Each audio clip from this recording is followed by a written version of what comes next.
Hello, నమస్తే అండి. Welcome back to our channel.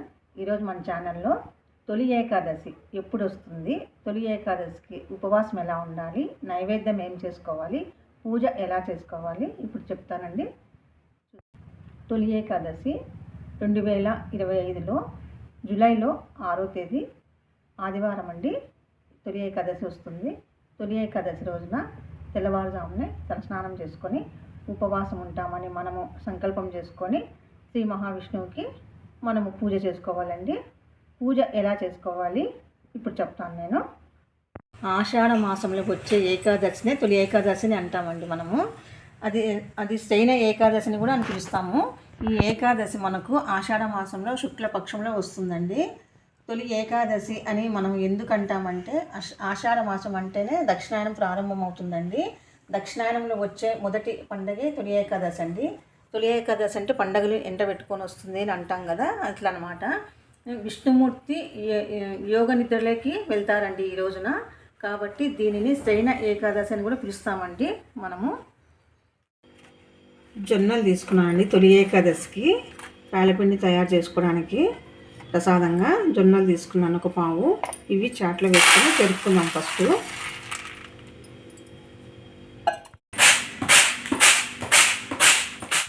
ఈ గిన్నెలో పోసేసి జొన్నలు బాగా కడిగేసుకుందామండి. ఫస్ట్ నీళ్ళు వేడి పెట్టుకుందామండి. జొన్నలు కడిగి ఎసురు మరిగేటప్పుడు ఇందులో వేసేసుకోవాలి. జొన్నలు చెరుగుతుంది కదండి, ఇప్పుడు జొన్నలు వేసుకుందాము.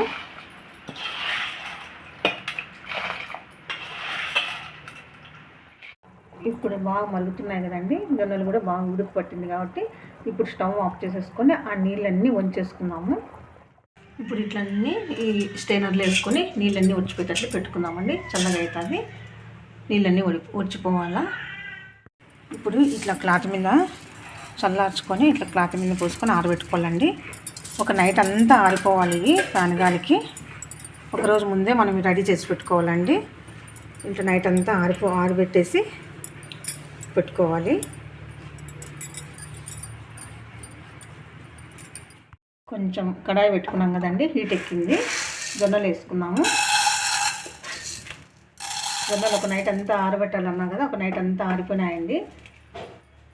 ఇప్పుడు పేలాలు చేసుకున్నాము. కొద్దిగా అట్లా హీట్ ఎక్కి అవి చిట్టపట్టలు ఆడేటప్పుడు మూత పెట్టుకున్నాము. ఇవి పేలాలు ఇప్పుడు పేలుతున్నాయి చూడండి, పేలాలు అవుతున్నాయి. అన్నీ పేలుకున్న జొన్నలు ఉన్నా కానీ అవి కూడా వేసుకోవచ్చండి మిక్సీకి. అవి కూడా టేస్ట్గా ఉంటాయి, ఏగుతాయి కాబట్టి అది కూడా మనం పొడి చేసుకోవచ్చు. అట్లా వేసుకొని మూత పెట్టుకున్నాం, లేకపోతే అన్నీ ఎగిరిపోతాయండి. ఈ విధంగా ఇట్లా పేలుతాయండి జొన్న పేలాలు. ఒక గ్లాసు జొన్నలకైతే ఒక 10 పేలాలు అవుతాయండి. ఒక గ్లాసు జొన్నలు కడిగి ఆరేసుకొని మనం పేలాలు చేసుకుంటే 10 పేలాలు అవుతాయి. ఇదంతా ఇప్పుడు మనము అన్నీ వేయించుకున్నాక మిక్సీ పట్టుకుందాము. ఇట్లా మెత్తగా పట్టుకోవాలండి. పేలాలన్నీ ఇట్లా మిక్సీ జార్లో వేసుకొని మెత్తగా ఇట్లా పిండి పట్టుకోవాలి. ఇప్పుడు ఇది మెత్తగా పట్టుకున్నాం కదండి పేలాల పిండి. ఇందులోకి బెల్లం వేసుకొని పట్టుకున్నాము. మనకు స్వీట్ ఎంత కావాలా, ఎక్కువ కావాలా, తక్కువ కావాలా, లేదా మామూలుగా అంటే చూసుకొని వేసుకోవాలండి. నేను ఒక కప్కి వేస్తున్నాను. ఇదంతా మళ్ళీ మిక్సీ పట్టుకుందాము. ఇప్పుడు ఇది బెల్లం వేసి పట్టేసినాము. ఇది ఒక గిన్నెలోకి వేసుకుందామండి. ఇంకొంచెం ఉంది, అది కూడా వేసేస్తాను. మనము ఈ నెయ్యి కరగబెట్టుకోవాలండి.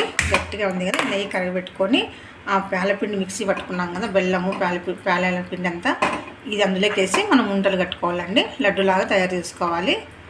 పేలపిండి లడ్డు అంటారు. ప్రసాదానికి ఏకాదశి రోజున తొలి ఏకాదశికి పేలపిండి లడ్డు పెడతారండి ప్రసాదంగా. కొద్దిగా నెయ్యి వేసుకొని ఉండలు కట్టుకోవాలండి లడ్డూలాగా.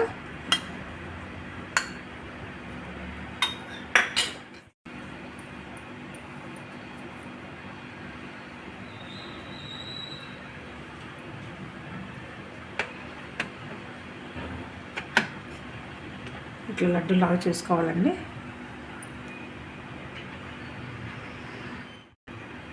కొద్దిగా నెయ్యి వేసుకుంటూ మనం ఇట్లా చేసుకోవాలండి. పాలపిండి లడ్డు అంటారండి ప్రసాదానికి. శ్రీ మహావిష్ణువుకి ప్రీతికరమైన ప్రసాదం అండి ఇది.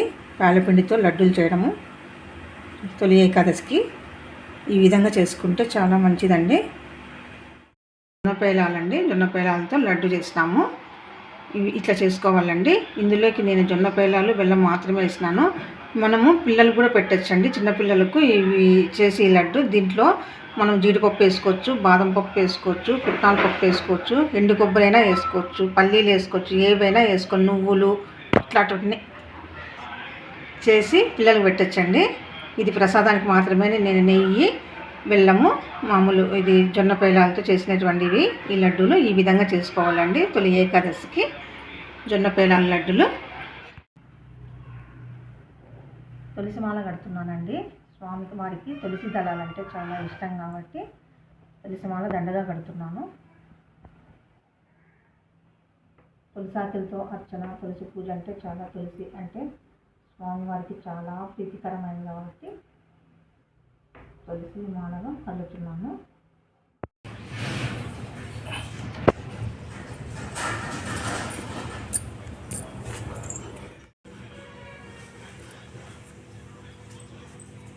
బియ్యం పిండి దీపాలండి. బియ్యము కడిగి ఆరవేసుకొని పిండి పట్టినదండి, మిక్సీలో పట్టి పెట్టాను. కొన్ని పాలు, కొంచెం బెల్లము నీళ్ళు, బెల్లం నీళ్ళు,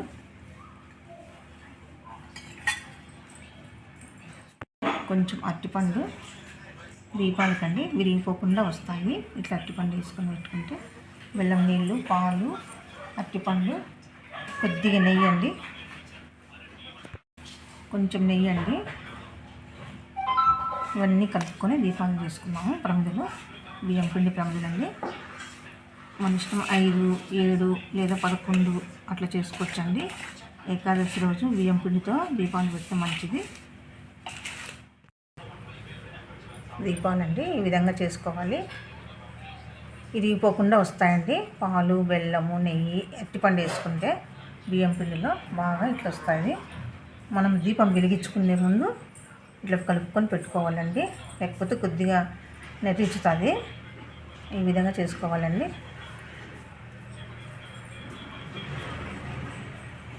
దీపాలు వెలిగించుకుందామండి. శంకు చక్ర దీపం అండి, అది మామూలు పూజలో పెట్టుకునే దీపాలు ఇవి.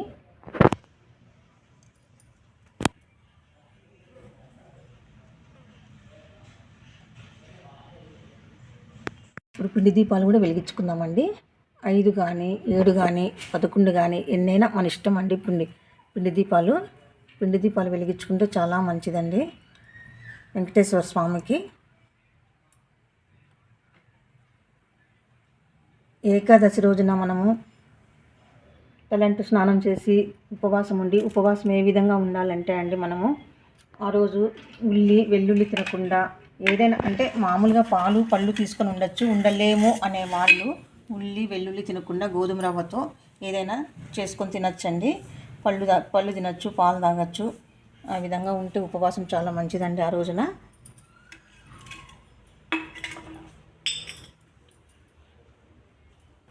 ఫస్ట్ వినాయకుని పూజ చేసుకుందామండి. వినాయకుడిని నేను పసుపుతో చేసి పెట్టినాను ఇక్కడ.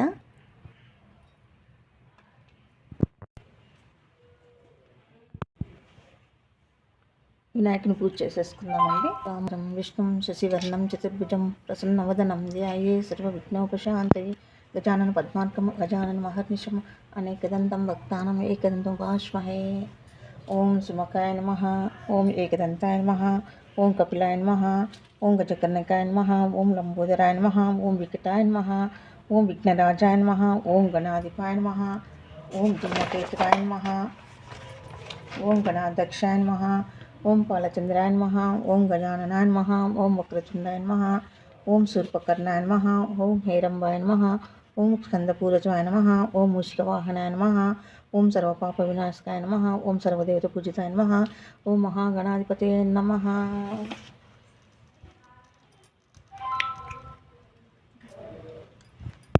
ధూపం వేసుకుందామండి. వినాయకునికి బెల్లం నైవేద్యంగా పెట్టుకుందామండి.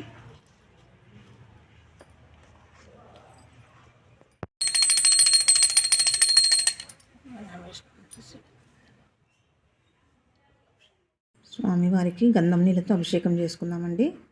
ఓం నమో వెంకటేశాయ నమః. ఓం నమో వెంకటేశాయ నమః. ఓం నమో వెంకటేశాయ నమః. ఓం నమో వెంకటేశాయ నమః. ఓం నమో వెంకటేశాయ నమః. తొలి ఏకాదశి రోజు మనము విష్ణు సహస్రనామాలు చదువుకుంటే చాలా మంచిదండి.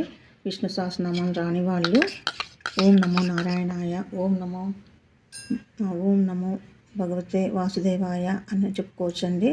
లేదా శ్రీరామ రామ రామేతి రమే రామే మనోరమే సహస్రనామ తత్తుల్యం రామనామ వరానని.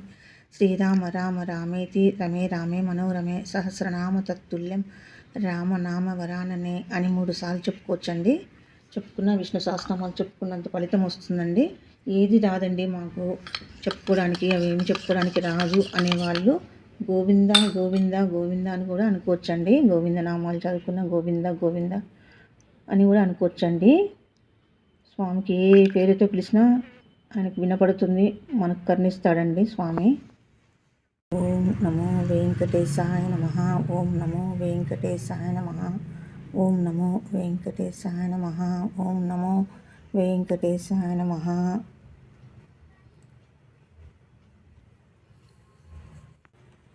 వెంకటేశ్వర స్వామికి గంధం అంటే చాలా ఇష్టం అండి. అందుకే గంధం బొట్టు పెట్టాలి, గంధంతో అభిషేకం చేసుకుంటే మంచిదండి. స్వామిని అక్కడ పెట్టేస్తున్నాను.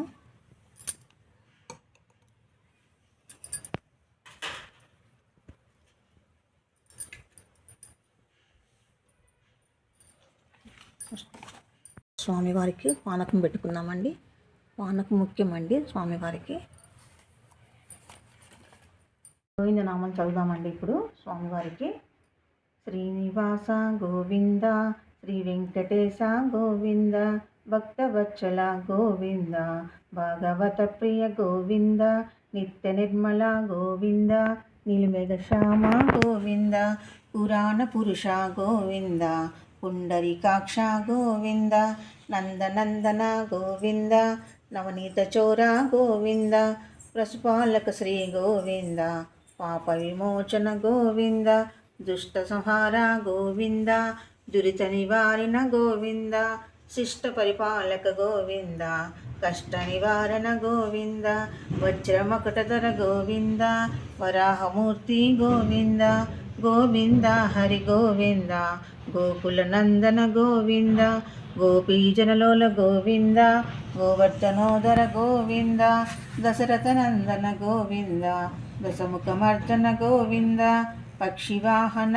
గోవింద, పాండవ ప్రియ గోవింద, మత్స్యకూర్మన గోవింద, మధుసూదన హరి గోవింద, వరాహ నరసింహ గోవింద, గోవింద హరి గోవింద, గోకుల నందన గోవింద, వామన గురుగ్రామ గోవింద, బలరామానుజ గోవింద, భౌతికలికిధర గోవింద, వేణుగాన ప్రియ గోవింద, వెంకటరమణ గోవింద, సీతానాయక గోవింద, సితజన పాలక గోవింద, దరిద్రధన జన పోషక గోవింద, ధర్మ సంస్థాపక గోవింద, గోవింద హరి గోవింద, గోకుల నందన గోవింద, అనాథ రక్షక గోవింద, ఆపద్బాంధవ గోవింద, శరణాగత్వచ్చల గోవింద, కరుణాసాగర గోవింద, కమలదళాక్ష గోవింద, కామిత ఫలదాత గోవింద, పాపనాశన గోవింద, పాహి మురారే గోవింద, శ్రీముద్రాంకిత గోవింద, గోవింద హరి గోవింద, గోకుల నందన గోవింద, శ్రీవత్సాంకిత గోవింద, ధరణీ నాయక గోవింద, దినకర తేజ గోవింద, పద్మావతి ప్రియ గోవింద, ప్రసన్నమూర్తి గోవింద, అభయహస్త ప్రదర్శన గోవింద, మచావతార గోవింద, శంఖచక్రధర గోవింద, శాంత్వగదాధర గోవింద, గోవింద హరి రక్షక గోవింద, పరమదయాలో గోవింద, పద్మనాభ హరి గోవింద, తిరుమలవాస గోవింద, తులసి వనమాల గోవింద, శేషశ్రేయని గోవింద, శేషాద్రినిలయ గోవింద, శ్రీ శ్రీనివాస గోవింద, శ్రీ వెంకటేశ గోవింద, గోవింద హరి గోవింద, గోకుల నందన గోవింద, గోవింద హరి గోవింద గోకుల నందన గోవింద గోవింద హరి గోవింద గోకుల నందన గోవింద. ఓం శాంతి శాంతి. గోవింద నామాలు అయిపోయినాయండి. ఇప్పుడు విష్ణు సహస్రనామాలు చదువుదాము. శక్తకల్పసం పరాత్మరాత్మం వందే సుఖదాదం తపోనిధం వ్యాసాయ విష్ణురూపాయ వ్యాసరూపాయ విష్ణవే నమో వై బ్రహ్మనిధదే ఆశిష్టాయ నమో నమః అవికారాయ శుద్ధాయ నిత్యాయ పరమాత్మనే సదైకరూపరూపాయ విష్ణవే సర్వజిష్ణవే యస్సర్మణమాత్రేన జన్మ సంస్థా. అర్జునం వాచ పద్మపత్ర విశాలాక్షి పద్మనామ సురోత్తమ భక్తానాం మనోరత్నానాం తత్ర భవ జనార్దన. శ్రీ భగవాన్ వాచ యోన్యనామ నామ సహస్రేణ స్తోత్రమిత్రమే ప్రాణవే సోహమేకాన సోకి. విష్ణు సహస్రనామాలు అయిపోయాయండి. తాంబూలం పెట్టుకుంటున్నాను. పళ్ళు తాంబూలము. మనం ముఖ్యంగా ప్రసాదం ఉన్నారు కదండి, పాలపిండి లడ్డు, పాలపిండితో లడ్డు చేసినాను. ఈ ప్రసాదమేనండి ఈరోజు ముఖ్యము. తొలి ఏకాదశికి ప్రసాదం పెడుతున్నాను ఇక్కడ.